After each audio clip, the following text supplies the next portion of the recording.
Triple E EDC back again with another knife video. This is the Cold Steel Tuff Lite. There are two versions of this knife. There's the full-size Tuff Lite, which is this one, and the mini Tuff Lite, which is a little bit smaller overall, both in handle and blade length. The blade length on this one, the full size, is 2.5 inches. The smaller one is 2 inches, so it's a little bit smaller of a knife. Other than that, they are pretty much exactly the same in just about every way.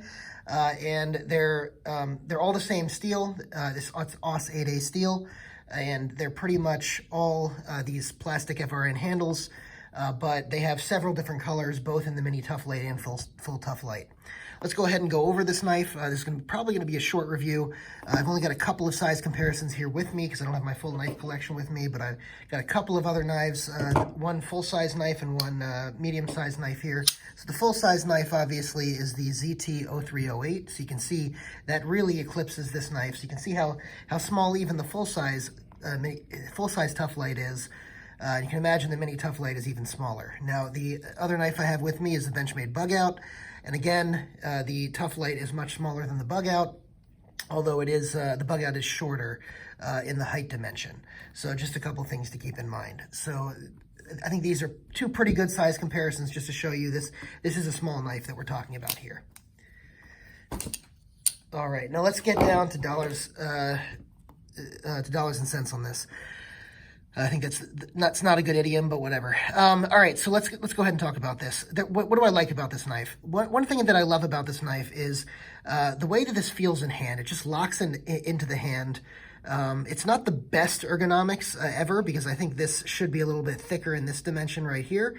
But right here in the choil and in this choil over here, it really locks your hand in. You feel great. The jimping on it feels great. And then you have this nice Wharncliffe blade that just really is a great utility shape for whatever you need to use it for. It's not too long. You guys know that I love Wharncliffe blades, and they're just so useful for a variety of tasks.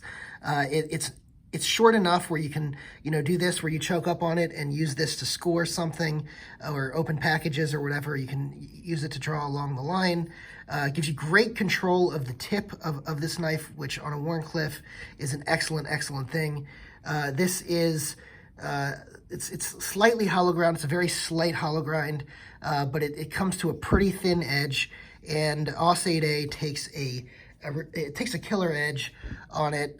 It doesn't hold the edge, which is a problem because it is a budget steel, but it does take an excellent edge. It's really easy to sharpen, and it's mostly stainless. So that's, an excellent thing right there. So the blade shape is great. It fits in hand great. The feel of it overall is excellent. It's just a great cutter all the way around. This thing came screaming sharp out of the box.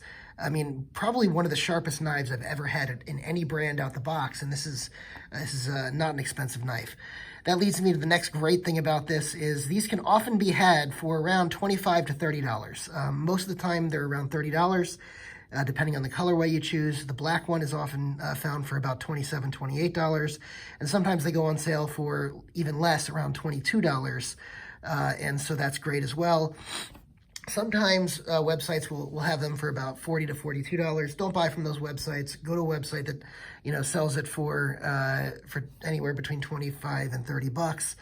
You can often have that in that amount, or have it for that amount. This is a triad lock. Many of you guys know the triad lock is the strongest lock out on the market, as far as, at least that's how Cold Steel advertises it. That being said, you don't really need it for this knife. It's a budget knife, number one. Number two, it's a tiny knife. And number three, it's good. Pretty much any other opening mechanism would hold up just as well as you need it for any type of task you're going to use this thing for. So that's just something to keep in mind. I just have to say the lanyard hole on this, doesn't get in the way. Pretty much everything on this is a great design, just an excellent, excellent design, excellent budget knife. There's not a lot of bad things to say. If I had to think about, some criticisms for it, my three main criticisms for this are going to be the steel choice on this is pretty bad. It's AUS 8A. That was great, number of years ago for a budget blade. These days is not good for a budget blade. We should be looking at, you know, maybe D2 or something a little less budget. Even a Sandvik steel 14C28N would be excellent. But AUS 8A, and there's also AUS 10 now, which a lot of people use, which is better than AUS 8A. So if any of those steels would have been a great choice, but AUS 8A for the $25 you're spending isn't terrible. It's still a workable steel. This is still a great knife, and it'll still have a long life on it for most uses. So that's really not that big of a deal, but it is a drawback, I must point out. Another drawback is the handle does feel cheap. It's plastic. It is what it is, but again, it's a budget knife, and it's under $30, so you really can't complain too much on that. My biggest beef with it is that it's tip down only, and that wouldn't really be a big deal if this was, so the mini Tuff Lite is more of a 5th pocket size. The full-size Tuff Lite is not really fit, it doesn't really fit in your 5th pocket, which means you're carrying it tip down in a regular pocket, and this just isn't a knife that I want to carry tip down. It's not the most comfortable knife to open up, you know, but it's not too bad. It is doable with one hand, as you can see I'm doing, opening and closing. You can also flick it down with one hand like this if you're closing it. You can see that it's the way it's designed.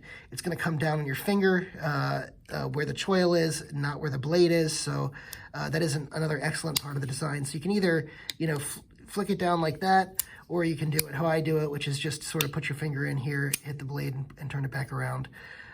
So it's good that it's a one-hand knife, but again, the clip here is an issue. That being said, the fact that it's a tip-down knife, it doesn't, there's no hot spot there because you're not really feeling the clip in the back of your hand here, so I can't fault it too much.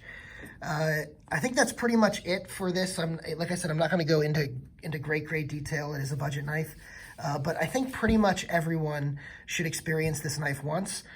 This knife is actually on its way out to I think Larry Marsico. He was our winner in the giveaway, so this knife is going out to him, and I wanted to do a quick review on it before I sent it out. I may get another one of these down the line. Probably a good giveaway knife because it's not too expensive, and it's just a great knife to have in the collection. So I may do another one of these down the road, but I probably will buy another one anyway for my collection just to have one around because it's just a great utility blade. Thanks so much. Again, I'm gonna have the 1,000 subscriber giveaway. I did hit that milestone. I'm gonna have that shortly, so keep a lookout for that video. If you're not a subscriber, go ahead and hit the subscribe button because you're not gonna want to miss the 1,000 subscriber giveaway. It is going to knock your socks off. Thanks so much. Bye.